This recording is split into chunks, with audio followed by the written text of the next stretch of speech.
আওয়ামী লীগের পতনের পর কুমিল্লা ৭ আসনের সাবেক সংসদ সদস্য ডক্টর প্রাণগোপাল দত্ত ভারতের ত্রিপুরায় একটা শিক্ষা প্রতিষ্ঠানে ক্লাস নিচ্ছে, এরকম একটা ভিডিও সামাজিক যোগাযোগ মাধ্যম এবং ইউটিউবে কিন্তু ভাইরাল হয়ে যায় এবং মুহূর্তের মধ্যে কিন্তু খবরটা সারা বাংলাদেশে ছড়িয়ে পড়ে। তো উনি হচ্ছে আওয়ামী লীগের আমলে, যখন আওয়ামী লীগ ছিল তখন হচ্ছে কুমিল্লার ৭ আসনের সংসদ সদস্য ছিল এবং ওনার হচ্ছে যে ঢাকা বিশ্ববিদ্যালয়ের উনি হচ্ছে ডক্টর ছিলেন এবং ঢাকা বিশ্ববিদ্যালয় থেকে উনি পাশ করার পর পরবর্তীতে উনি ডক্টর পেশায় কিন্তু নিয়োজিত ছিল এবং পরবর্তীতে কিন্তু অনেক প্রকার অ্যাওয়ার্ড কিন্তু উনি পাইছে এবং একটা পর্যায়ে কিন্তু উনি রাজনীতিতে ইনভলভ হয় এবং আওয়ামী লীগ হয়ে কিন্তু রাজনীতি করে। তো রাজনীতি করার পর যখন হচ্ছে আওয়ামী লীগের পতন হয় তখন হচ্ছে আওয়ামী লীগের যে নেতারা ছিল বা সংসদ সদস্যরা ছিল তারা কিন্তু অনেকে আত্মগোপনে চলে যায় এবং উনি ডক্টর প্রাণগোপাল দত্ত উনিও কিন্তু আত্মগোপনে চলে যায় এবং বিভিন্ন মাধ্যমে জানা যায় এই ডক্টর প্রাণগোপাল দত্ত নামে কিন্তু একাধিক মামলা কিন্তু আছে। জুলাই অভ্যুত্থানের সময় ওনার নামে একাধিক মামলা কিন্তু ক্রিয়েট হয়েছে। তো এমন অবস্থায় উনি কিন্তু পালিয়ে ভারতে চলে যায় এবং ভারতে যেন চলে যায় সেটা কিন্তু কেউই জানতো না এবং ডক্টর প্রাণগোপাল দত্ত যেন কোথায় আছে তার অবস্থা কিন্তু কেউই নির্ণয় করতে পারতেছিল না। সো রিসেন্টলি ভারতের ত্রিপুরা একটা প্রতিষ্ঠানে মেডিকেল প্রতিষ্ঠানে তাদের যে প্রতিষ্ঠানের মেডিকেল প্রতিষ্ঠানের যে ইউটিউব চ্যানেল আছে সেখানে একটা ভিডিও পাবলিশড হয়। সেখানে দেখা যাচ্ছে কুমিল্লার এই ৭ আসনের সংসদ সদস্য ডক্টর প্রাণগোপাল দত্ত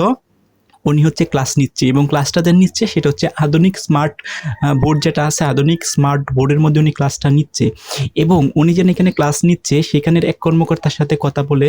জানা যায় যে ডক্টর প্রাণগোপাল দত্ত যেন উনি যেন এখানে ক্লাস নিচ্ছে বিষয়টা সত্যি এবং কতদিন ধরে এই ক্লাস নিচ্ছে এই বিষয়টা উনি জানে না, বাট ঊর্ধ্বতন কর্মকর্তা যারা আছে ওই প্রতিষ্ঠানের তাদের সাথে কথা বলে বিষয়টা নিশ্চিত হওয়া যাবে যে প্রাণগোপাল দত্ত কিভাবে এই প্রতিষ্ঠানে ইনভলভ হয়েছে এবং কাদের ক্লাস নিচ্ছে এবং কতদিন পর্যন্ত ক্লাস নিচ্ছে। তো প্রাথমিকভাবে জানা যায় যে এই যে ভিডিওটা প্রকাশ হয় ইউটিউব চ্যানেলে সেখানে যাচ্ছে কান গলা নাক বিষয়ে রিলেটেড একটা ক্লাস নিচ্ছিল এবং যেখানে ক্লাস নিচ্ছিল সেটা হচ্ছে একটা আধুনিক ক্লাসরুম, যেখানে হচ্ছে একটা আধুনিক ডিজিটাল বোর্ড কিন্তু ছিল এবং ওই ডিজিটাল বোর্ডে কিন্তু উনি ক্লাস নিচ্ছিল। সো এই যে যেন একটা ভিডিও ভাইরাল হয়েছে এই ভিডিওটা দেখার পরেই কিন্তু বাংলাদেশের সাধারণ মানুষের মধ্যে ব্যাপক আলোচনা সমালোচনা শুরু হয়েছে যেন আসলে প্রাণগোপাল দত্ত কোথায় ছিল, যেহেতু ত্রিপুরা একটা প্রতিষ্ঠানে ক্লাস নিচ্ছে that's mean doctor Prangopal Dutta ত্রিপুরায় আছে, ভারতের ত্রিপুরায় কিন্তু উনি অবস্থান করতেছে। এখন উনি যেন ক্লাস নিচ্ছে ওই প্রতিষ্ঠানে এখন কতদিন পর্যন্ত ক্লাস নিচ্ছে সেটা কিন্তু এখন পর্যন্ত নিশ্চিত হওয়া যাচ্ছে না, বাট যেহেতু ওই প্রতিষ্ঠানের যেন ঊর্ধ্বতন কর্মকর্তা যারা আছে তাদের সাথে কথা বলে কিন্তু এটা নিশ্চিত হওয়া যাবে আসলে প্রাণগোপাল দত্ত কতদিন ধরে ওই প্রতিষ্ঠানে ক্লাস নিচ্ছে। এখন উনি কিন্তু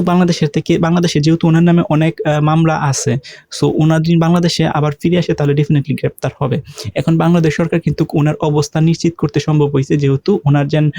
ক্লাসটা সেটা কিন্তু ইউটিউবে দেখা যাচ্ছে অর্থাৎ ওই প্রতিষ্ঠানের। এখন হয়তো বা বাংলাদেশ সরকার ওনার বিরুদ্ধে কোনো স্টেপ নিতে পারে বা স্টেপ নাও নিতে পারে, এটা হচ্ছে পরের প্রসিডিউর, বাট আপাতত সেটা কিন্তু সবাই জেনে গেছে যে ডক্টর প্রাণগোপাল দত্ত কিন্তু ভারতে অবস্থান করতেছে। সো আপনাদের মতামত কি কমেন্ট করে জানান।